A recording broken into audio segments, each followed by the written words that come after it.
Hello there. Looking at the sewing machine table here. I'd like to go into some of the specific details on the new GFX100S, but before doing that, I'd like to show a cross comparison between two of the other GFX cameras, but also two specifically. This, my Nikon D500 crop sensor camera, yeah, just like an XT3 or an XT4, and of course the medium format GFX100S, which by the way has the same sensor in it as my GFX100. However, the IBIS mech that the sensor rests in is slimmer and has been profiled down. Let's take a look here at the back. Now, the GFX100S is slightly more heavy than the Nikon D500 as a comparator, but that is because it contains a lot more metal than the Nikon D500 does. But the D500 with a crop sensor is substantially larger than the GFX100S is.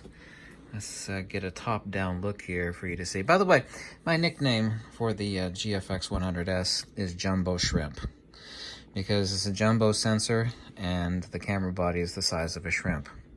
Yeah, it's the Jumbo Shrimp. That's my official nickname for the GFX100S. Awesome camera. I've actually been out shooting it all day today, and I'm got tips and tricks, including how to clean the GFX100S sensor. There are certain parameters that need to be set up, and doing that before you actually physically clean the sensor. But look at that. Crop sensor camera. Much smaller, medium format. Crop sensor, larger, medium format. This is just amazing.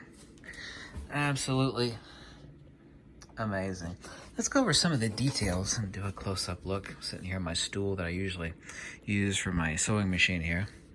There's my GFX 50R, which is my favorite camera in the whole world. I haven't done the review yet on the GFX100S. I'll need days for testing on that.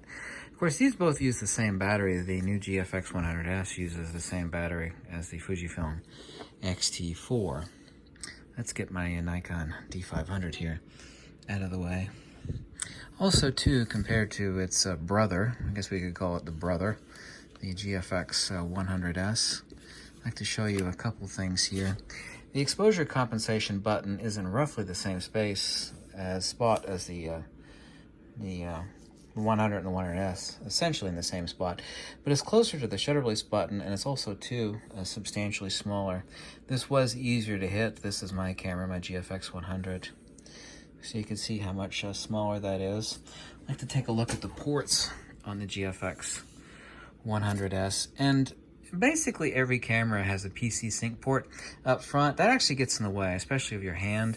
Actually, an ideal place to put it is where it's actually found here on the GFX100S, and it's right here by the door. It'll actually hang down, and it wouldn't get in the way of your hand, generally speaking, of the mic port and the headphone jack. This is something I don't recommend. This is obviously USB-C, and this is HDMI. I do not recommend charging your GFX100S, or any camera for that matter, because it goes across the main board to charge the battery. I recommend getting an external charger, which would be the exact same charger if you have an XT4 for your XT4 Fujifilm, especially I think it's $70. It's a dual charger, which I have. I didn't bring out here for that.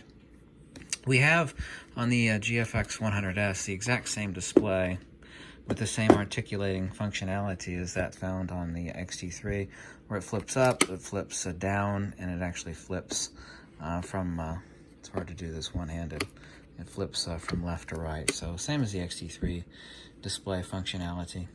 We also too have, we have an off and on switch that uses the same sort of switch on the GFX50R, and we have a movie/still switch on the GFX100S. Same top display. We also have a light button. We have the light button here on the GFX100. We have the same top display on the GFX100S, except the light switch is over here. We also too have the same two buttons to side of display, also too customizable. However, this button is larger on the GFX100S. Front and rear command dials relative of GFX or X series actually stick out substantially more on the if you could see it there, how much it sticks out further on the front and rear command dials in the GFX100.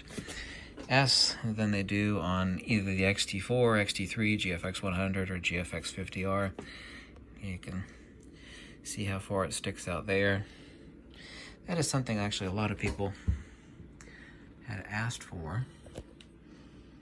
Okay. We do have better ergos. I don't have the 50S here anymore because I sold it off, and the reason I sold it is because I didn't need 3 GFX cameras. We actually have better ergonomics on the GFX100S than we actually do on the GFX50S, because I had that camera for years. Oh, we have also too, same as on the GFX50R and the XT3, XT4, we actually have a mode dial with click to lock. I shoot 95% of everything, and after I've already been out shooting all day. Once again, of course, we have the XT4 battery, as opposed to the same battery used by the GFX50R, 50S, and GFX100. We also too have a much smaller Q button. Let me show you the Q button on the 50R if you're familiar with the 50R, if you have it, and the same on the GFX100. The Q button on the new GFX100 is substantially smaller. Also too, same as on the XT4, to allow for a cage for video work, we have a removable car door on the GFX100S. And it is also too made in Japan. I don't think I need to prove it to you, but I'm going to cover up the serial number here. You can see there it's made in Japan, right there at the tip of my index finger. But it's such a small camera, and like I said, it's substantially smaller than my Nikon D500 crop sensor camera. It does weigh more, but that's just because it's metal. But so impressed. Even though this is not a final review, and I still need days of testing and to go make a lot of videos and go over every fine detail on this camera, I know for a fact that Fujifilm is going to sell the hell and gone out of this camera. This is one of those future-proof cameras that, you know, there's not several, as long as you take care of the camera, of course, and don't damage it, there's not going to be a point in time several years down the road where you say, you know, I don't think 102 megapixels of medium format is cutting it anymore. It's just not going to happen.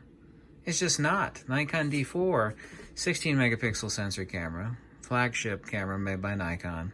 Still have a Nikon D4. I've owned like 6 of them over the years. I mean, that still goes strong, and that camera's been out for over a decade. In a saturated camera market, I actually cannot think of a single camera and of course, it's not made for hardcore sports action wildlife. I'm not implying that. There's no single camera that does it all for everything. And I can't think of another single camera that would actually fulfill everything far, far, far into the future further. And of course, medium format has always been future-proof. I mean, film medium format is the only thing that really survives today. Essentially does, as far as the percentage of the market that it actually has. It still goes strong, and the same is true for medium format digital. Just that the image output is incredible. Anyway, it's 102 megapixel, of course, is BSI sensor. Backside illuminated sensor, the exact same sensor found in that of the GFX100, mine I have here. You see how much larger this is? Not only is it $4,000 cheaper, $10,000 versus $6,000, a lot smaller. The IBIS mech that the sensor sits in is a lot smaller too. But we actually have way better ergos on the GFX100 than we do on the ergos are fine. Some people complain, but I don't think anybody is going to complain about the ergonomics on the GFX100S. It just doesn't seem possible. Some people complain about anything though, so maybe I should take that back.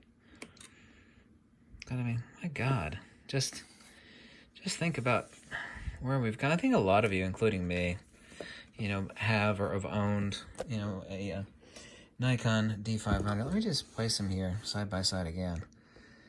I'll tell you why. If you agree with me, why I call this the jumbo shrimp camera, the jumbo sensor and the shrimpy small body. Crop sensor camera, medium format. Let's just go back and forth on the size of these two cameras. It's like, yeah, I know it's mirrorless. Everything mirrorless is smaller. No, mirrorless is not always smaller. This is a mirrorless camera also. It's not that small. Even compared to, let's put them side by side. out of the GFX50R, my favorite camera of all time. This may become mine here. I haven't done reviewing it yet. Look at that. We have the 102 megapixel with IBIS versus the 51 megapixel non-IBIS GFX50R. Yeah, amazing, huh? Anyway, thanks for watching. I hope you like this video. I'm going to continue to review and post image samples from the GFX100S. And thank you so much for watching. Goodbye.